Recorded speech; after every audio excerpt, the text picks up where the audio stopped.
Usijenge ukweni hata kama kiwanja umeuziwa na baba mkwe wako. Narudia tena. Kimya basi. Nyamaza. Usijenge ukweni hata kama kiwanja umeuziwa na baba mkwe wako. Nimeeleweka lugha hii? Kuna mwanamama aliolewa na mume wake, nasemaje? Baba wa mume wake akamuuzia kiwanja kwa milioni 1. Mama yule aliamua kujenga kiwanja kile kidogo kidogo. Baada ya kukabidhiwa hati na baba mkwe wake mpaka nyumba ikakamilika ikawa nzuri, akamwambia mumewe, kwa kuwa tulikuwa tunakaa kwa baba yako mzazi, lakini baba yako mzazi katuuzia kiwanja nimenunua na hati hapa na tumejenga tayari, tuame humu, tuachie wadogo zako wakahamia wapi? Kwenye nyumba aliyojenga yeye na nani? Na mumewe. Kiwanja cha nani?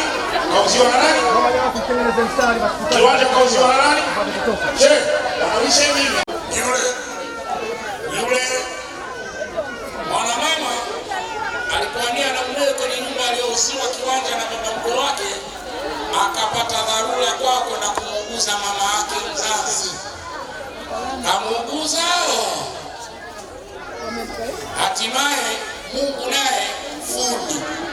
Kwanza kamchelewesha kupona. 2, kamfanya kafa kabisa. Waliuguza kama mwaka 1 na miezi. Hatimaye yule mama akafa. Na yule mwanamke sasa baada ya kuzika, siku 40 zimeisha, kamaliza msiba, anarudi nyumbani kwake, bilini kwake, kwenye nyumba aliyojenga mwenyewe na kiwanja alichokinunua kwa nani? Kwa baba mkwe. Bahati mbaya gari imesumbua kwa foreni barabarani, kafika usiku saa 2 saa 3, akipiga hodi kumgongea mumewe, anakuta katoka mwanamke mwenzake na nguo ya kulalia. Anamwambia, karibu, mbona usiku tunasumbuana? Mgeni gani usiku? Mnanielewa nini? Hatimaye akamwambia, kwani wewe nani? Kwa sababu mwenye nyumba mimi na nimejenga nyumba yangu, kiwanja changu kaniuzia baba mkwe. Wakati hapo kwenye mahojiano hayo, akaamka baba mkwe kule kwenye nyumba yake, akaja pale koko kule, ambia, wewe nani? Akamwambia, mimi mkweo mama fulani. Akamwambia, mkwe wangu mie saizi kalala na mume wake nyumba hiyo. Mimi mnanielewa nini? Wewe sikujui. Akamwambia, mimi si mkweo. Akamwambia, mwanangu mwaka 1 na mwezi 1 nilibaki na mke ambaye haupo hapa. Basi hamna shida, nyumba yangu. Akamwambia, sio yako. Huyo aliyekuwa amekuoa mwanangu na wewe ukawa mwanangu, na huyu mwanangu mjukuu wangu, na hii nyumba yangu na hiki kiwanja changu. Basi umeniuzia. Akamwambia, sijauza. Kile kesi mahakamani. Kuna mahakamani ndio hakimu mzee huyu, naweza kumuongo nikamwongopea huyu. Nimuuzia afu nije kugeuka pia.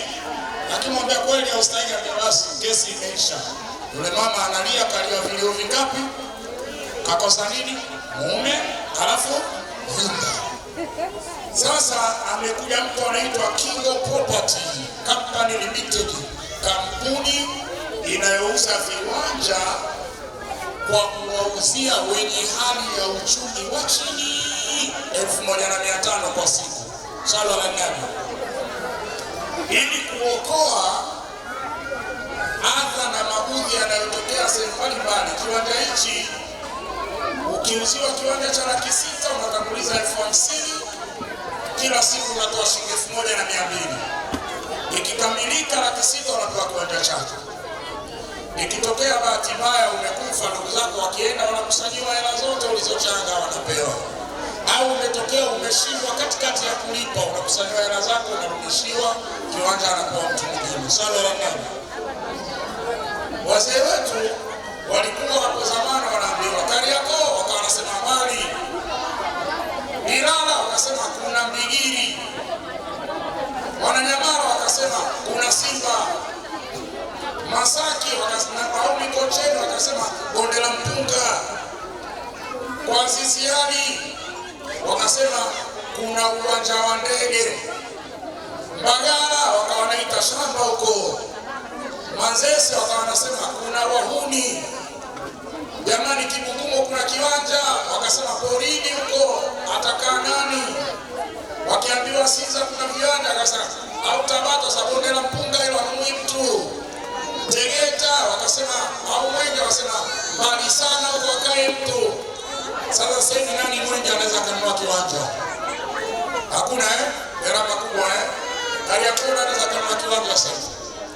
Kwa kuepuka hilo, wao hivi sasa viwanja vinapatikana Vikindu kuanzia Vianzi, Kazole, Kisani na sehemu zingine. Viwanja vipo Kongoe, lakini kuna viwanja vipo Tandika, kuna viwanja vipo Mbagala.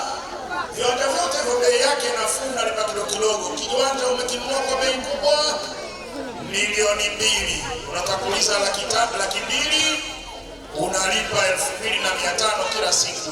Ikikamilika milioni 2 unakabidhiwa kiwanja chako solo la ndani. Kwa hiyo epuka usumbufu, usiambiwe sehemu ukasema bali.